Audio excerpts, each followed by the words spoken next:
Bonjour à tous, dans cette deuxième vidéo de cours, on va de nouveau étudier les lois de Snell-Descartes de la réfraction, mais cette fois-ci dans le cas où n1 est plus grand que n2, pardon, j'ai fait un petit copier-coller. Donc dans le cas où n1 est plus grand que n2, donc je vais reprendre mon rayon incident comme dans l'autre vidéo que j'ai faite sur n1 plus petit que n2. Je vais le repasser au niveau du rayon incident. Donc voilà mon rayon incident, je vous rappelle qu'on appelle le point d'incidence I ici. Je vais tracer la normale au dioptre. Voilà, je vais la mettre bien sur le point d'incidence. Et donc on appelle l'angle d'incidence I1, toujours. Et on va essayer de construire le rayon réfracté. Donc de nouveau, on a Snell-Descartes de la réfraction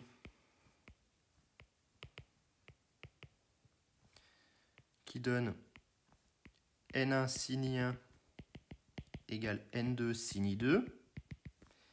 Et donc, sin I2 est égal à N1 sur N2 sin I1. Étant donné que N1 sur N2 est plus grand que N1 est plus grand que N2, pardon, N1 sur N2 est plus grand que 1, donc on en déduit que le sinus de l'angle I2 est plus grand que le sinus de l'angle I1. Et donc, comme on l'a vu dans l'autre vidéo, sur 0π sur 2, eh bien ça implique que I2 est plus grand que I1.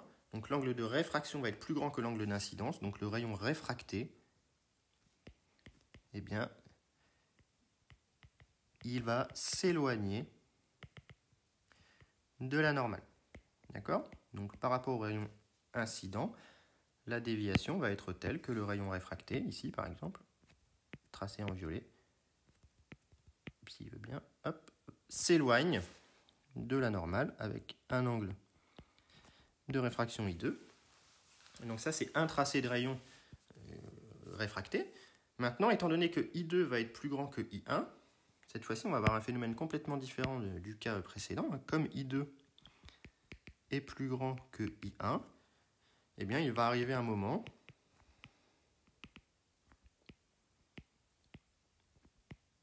où I2, où il n'y aura plus de rayon réfracté,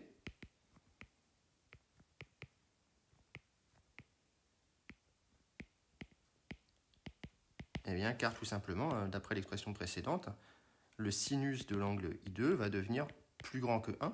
Si je reprends cette expression ci-dessus,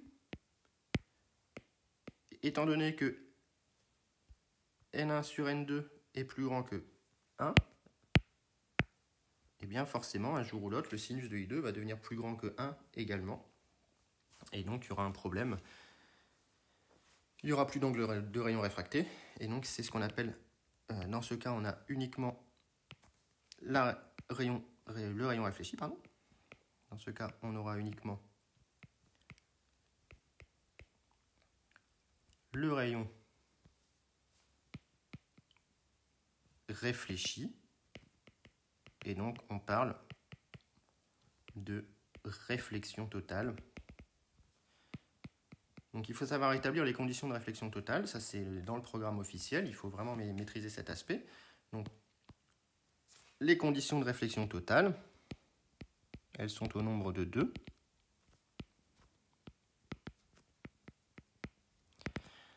On a une première condition, c'est que évidemment N1 doit être plus grand que N2, comme on l'a vu juste au-dessus. Et enfin, il va falloir que l'angle d'incidence soit plus grand que l'angle I-tot, où I-tot est le dernier angle d'incidence. Attention, l'angle d'incidence, pas de réfraction, pour lequel il existe un rayon réfracté. D'accord? Dès que I1 va être plus grand que ce I-tot, on n'aura plus de rayon réfracté. Alors comme tout à l'heure, évidemment, le dernier rayon réfracté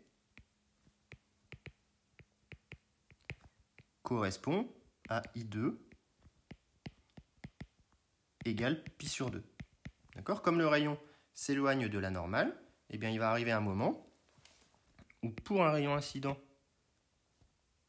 d'angle d'incidence, eh bien, ce qu'on a appelé I-tot, eh bien, le rayon réfracté, on évite de tout effacer, le rayon réfracté va ressortir parallèle au dioptre avec un angle de réfraction de pi sur 2. Ça, c'est le dernier rayon incident pour lequel il existe réfraction. Et donc, d'après Snell-Descartes, que dit Snell-Descartes? Eh bien, Snell-Descartes nous dit que N1 sinus I-tot est égal à N2 sin pi sur 2. Et donc, on en déduit la condition de réflexion totale, qui est que sinus I-tot est égal à N2 sur N1. Ça, c'est le sinus de l'angle I-tot. Donc, I-tot, on pourrait écrire accessoirement que I-tot est égal à arc sin de N2 sur N1. Et donc, on a réflexion totale si I1 supérieur à I-tot, ou de manière équivalente, si sinus I1 est supérieur à sinus I-tot, puisque sinus est fonction croissante sur 0 pi sur 2, c'est-à-dire sinus I1 supérieur, la sinus I-tot on l'a calculé juste au-dessus, vous voyez c'est encadré en rouge, à N2 sur N1. Hop, je vais essayer d'encadrer un petit peu mieux. Voilà.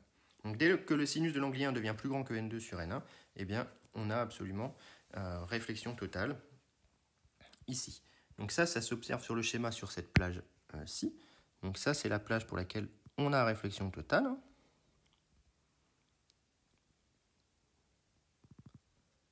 Voilà, donc ça, c'est la réflexion totale. C'est-à-dire que si j'ai un rayon incident qui vient taper le point I, tel que celui que je trace en bleu, avec un angle d'incidence I1 supérieur à I-tot, eh bien, je n'ai pas de rayon réfracté. Par contre, évidemment, j'ai la réflexion totale, c'est-à-dire que j'ai un rayon réfléchi, aussi intense que le rayon incident, qui va repartir, d'après la loi de Snell-Descartes de la réflexion, avec un angle R, qui en valeur absolue est égal à I1. D'accord? Donc ça, en bleu, c'est la réflexion totale. Ok, donc voilà le phénomène de réflexion totale. Donc les choses à savoir pour le cas où N1 est plus grand que N2, c'est que le rayon réfracté, il s'éloigne de la normale, et comme il s'éloigne de la normale, il n'y a pas toujours réfraction. Il y a toute une plage d'angles telle que celle qui est surlignée en bleu sur la vidéo que vous voyez actuellement, pour laquelle on a ce qu'on appelle la réflexion totale, c'est-à-dire qu'on a uniquement un rayon réfléchi. Donc voilà pour cette deuxième vidéo de cours sur les lois de Snell-Descartes. J'espère encore une fois que ça va vous aider à bien apprendre votre cours, et si vous avez des questions, mettez-les en commentaire.